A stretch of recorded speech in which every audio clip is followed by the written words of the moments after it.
नमस्कार मैत्रिणींनो, माझं नाव आहे सुवर्णा. तर स्वागत आहे तुमचं माझ्या चॅनलवर. तर ताट बघून तुम्हाला कळालंच असेल आपण आज काय रेसिपी बनवणार आहोत. तरी मी सांगते, आज आपण बनवणार आहोत डाळबट्टी आणि मराठवाड्यातील स्पेशल डिश आहे ही. हे बघा, मी त्यासाठी 1 वाटी तुरीची डाळ घेतली. त्यात तेल, मीठ, हळद आणि पाणी टाकून छान प्रकारे शिजायला ठेवून दिली. तोपर्यंत मी इथं बट्ट्याची तयारी करून घेते. 2 वाटी मी गव्हाचं पीठ, 1 वाटी आपला रवा घेतला आहे जाड आणि त्यात चवीनुसार मीठ टाकले आणि थोडासा आपण ओवा त्यात क्रश करून टाकायचा आहे छान प्रकारे. त्याचबरोबर त्यात हळद टाकली थोडीशी. हळदीने छान दिसतात ते. आणि त्यानंतर तेल गरम करून घेतलं मी. एकदम कडकडीत गरम करायचं आणि त्यात टाकायचं. याने आपले बट्टे छान मऊ होतात. हे पीठ आपण दळून पण आणू शकतो, गहू आणि मका वगैरे टाकून, पण मला एवढा टाईम नव्हता. असे पण खूप छान होतात. तर यात मी थोडासा खाता सोडा आणि कोथिंबीर आणि कढीपत्ता छान प्रकारे चिरून टाकला आहे. याने खूप छान दिसतात आणि खायला पण छान लागतात. हे पहा, मी सर्व असं मिश्रण मिक्स करून घेतले. तोपर्यंत इकडं आपली डाळ देखील शिजत आहे तुरीची. त्यानंतर हे बघा, छान प्रकारे मिश्रण मिक्स करून घ्यायचं आहे, तेल टाकलेलं आपण. त्यानंतर थोडं थोडं पाणी टाकून छान प्रकारे पीठ मळून घ्यायचे. जास्त पाणी टाकायचं नाही, घट्टच पीठ मळायचं आहे आपल्याला. हे बघा, व्हिडिओत दाखवल्याप्रमाणे. आणि असं हाताला पाणी लावून छान घट्ट गोळा मळून घ्यायचा आहे दाबून, कारण त्यात रवा आहे. मग तो छान प्रकारे भिजून येतो. हे बघा, आपलं पीठ मळून झालं आहे. 10 ते 15 मिनटं त्याला आपण भिजू देऊ छान. तोपर्यंत आपली डाळ देखील इथे शिजली आहे. मी त्यातली वाफ छान काढून घेतली. त्यानंतर त्याला मॅश करून घेतले डाळीला छान एकदम. एकदम गाळ शिजली बघा डाळ. अशी डाळ शिजली पाहिजे, एकदम मऊ. हे बघा, आपली डाळ देखील शिजली. त्यानंतर आता आपण बट्ट्याची तयारी करूया. हे बघा, मी अशा प्रकारे एक मोठा गोळा घेतला आहे आणि आपण जसं पुरणपोळी बनवतो तसं त्यात एक छोटा गोळा घ्यायचा आहे आणि तो तेलात बुडून त्यामध्ये टाकायचा आणि त्याचं तोंड बंद करून घ्यायचं, पुरणपोळीसारखं सेम. हे बघा, व्हिडिओमध्ये दाखवल्याप्रमाणे आपण असे गोळे छान प्रकारे बनवून घ्यायचे त्या पिठाचे. असे सर्व गोळे मी बनवून घेतले तिथं. आणि मी आधीच गॅसवर पाणी ठेवलं होतं गरम होण्यासाठी.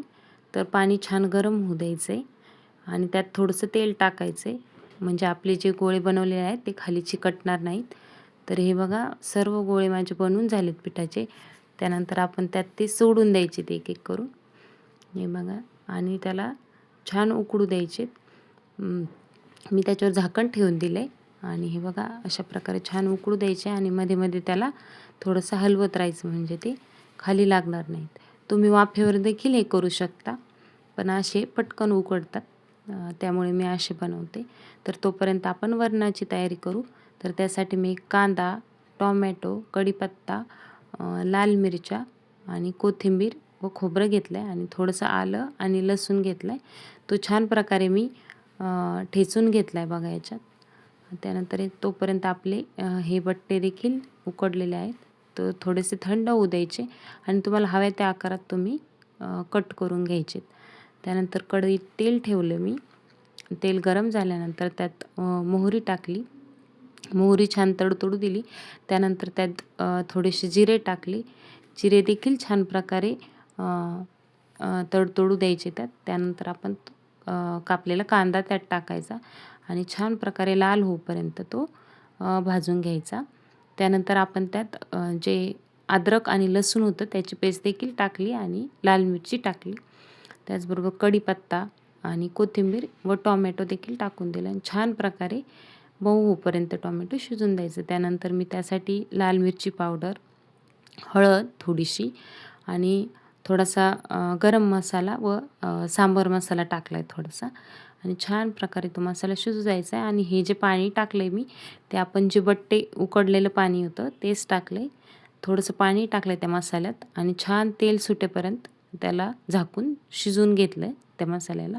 हे बघा, अशा प्रकारे तेल सुटलं आहे त्याला. त्यानंतर त्याला छान मॅश करून घेतलं आणि आपली जी शिजलेली डाळ होती तुरीची ती त्यात टाकून दिली आणि आपल्याला पाहिजे तितकं पाणी टाकून आपण घट्ट पातळ करू शकतो.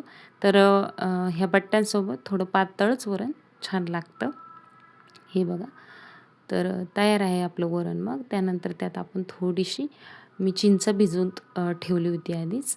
गरम पाण्यात टाकायची म्हणजे पटकन भिजते आणि त्याचा जो कोवळी चिंच येतात तो त्यात आपण टाकून दिला. त्यानंतर मी असे बट्टे पण कापून घेतले होते. तर तेल गरम झालं आहे आणि त्यानंतर तेलामध्ये छान प्रकारे मंद गॅसवर हे तळून घ्यायचेत.